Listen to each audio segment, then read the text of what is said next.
E aí pessoal, tudo bem? Aqui é o Rony, professor de Física. Neste vídeo, nós vamos calcular o potencial eletrostático V para uma distribuição de cargas elétricas no espaço. Primeiramente, essa distribuição será discreta e depois será uma distribuição contínua. Começando pela distribuição discreta. Imagine no espaço um certo número de cargas elétricas pontuais fixas em suas respectivas posições, Q1, Q2, Q3, até a enésima carga Qzão.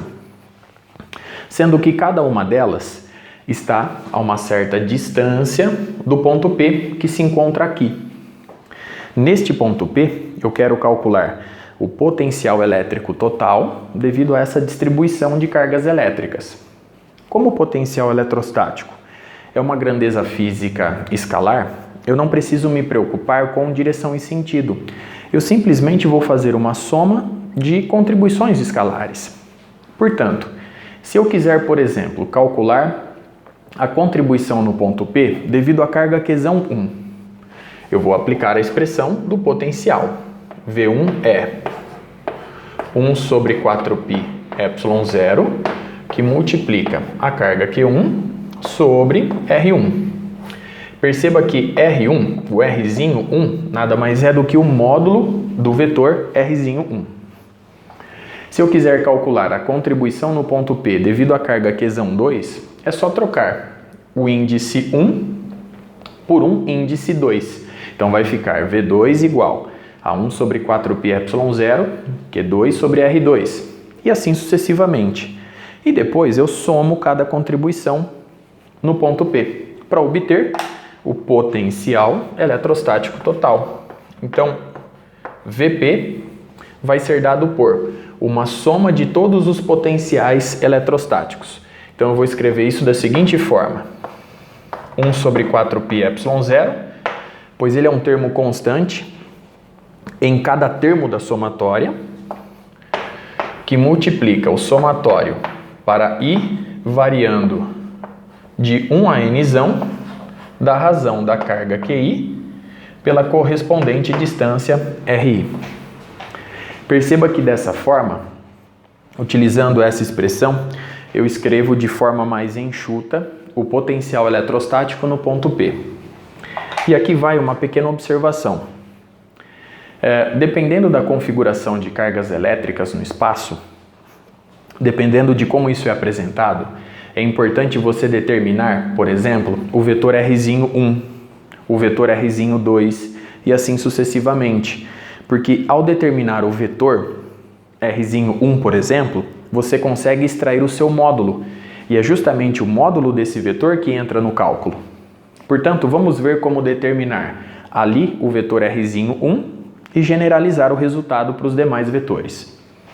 Observe que aqui está a nossa origem O, e o vetor Rzão 1 denuncia a posição da carga Q1. E o vetor Rzão P denuncia a posição do ponto P. E aqui se encontra o vetor Rzinho 1. A partir da figura, a gente percebe que se eu somar o vetor Rzão 1 com o vetor Rzinho 1, eu vou obter o vetor Rp. E dentre os três vetores, o vetor Rp é aquele que permanece constante, porque o ponto P em relação à origem O não se altera. Os outros dois vetores sim vão se alterar, porque quando eu vou para a carga Q2, eu vou ter o vetor Rzão 2 aqui, e o vetor Rzinho 2 aqui, e o vetor Rp permanece constante, em intensidade, direção e sentido. Bom, isolando o vetor Rzinho 1, a gente obtém o vetor Rp menos o vetor Rzão 1. E agora eu posso generalizar essa expressão para cada carga. Eu vou trocar o 1 pelo índice J, por exemplo. Ou melhor, vamos trocar pelo índice I também.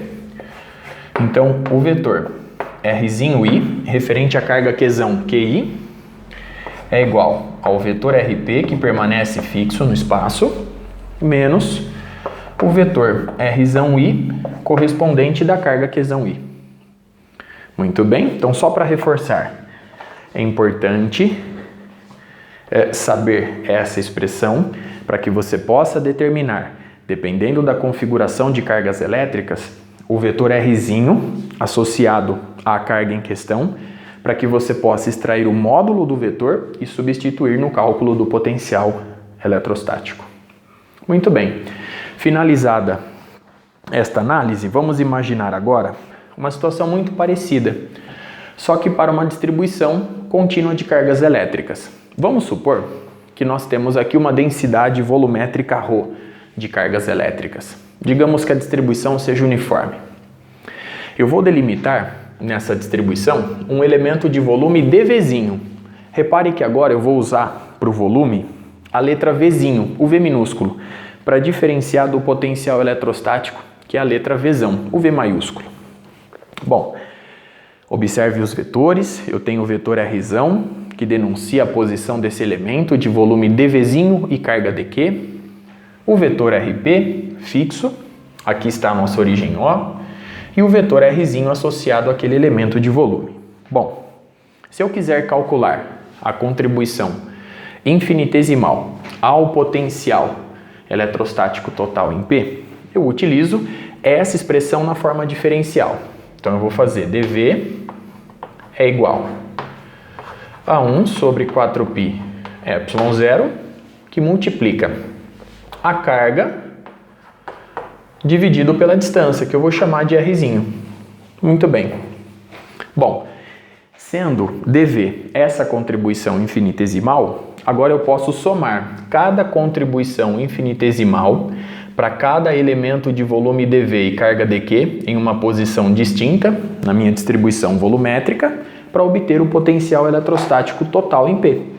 Bom, portanto, basta fazer a integral de dV. Quando eu faço isso, eu estou somando todas as contribuições infinitesimais para obter o potencial eletrostático no ponto P. Bom, se nós temos uma distribuição volumétrica de cargas elétricas, eu tenho aqui uma integral de volume, que eu vou representar por Vzinho, uma integral tripla.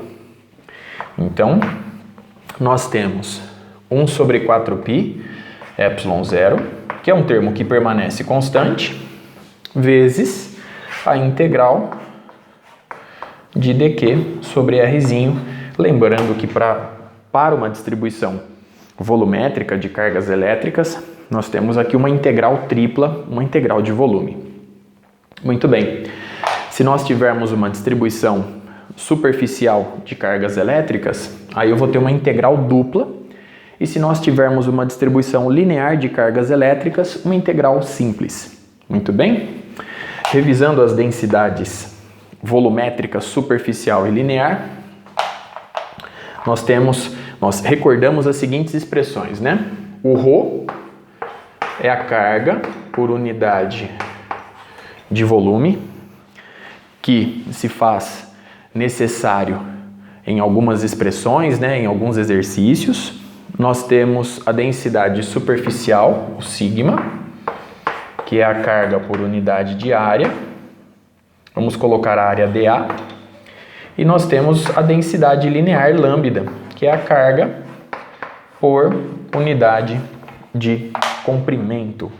Então, só recordando aí as densidades de cargas elétricas: volumétrica, superficial e linear. Com isso, eu encerro este vídeo. Até a próxima.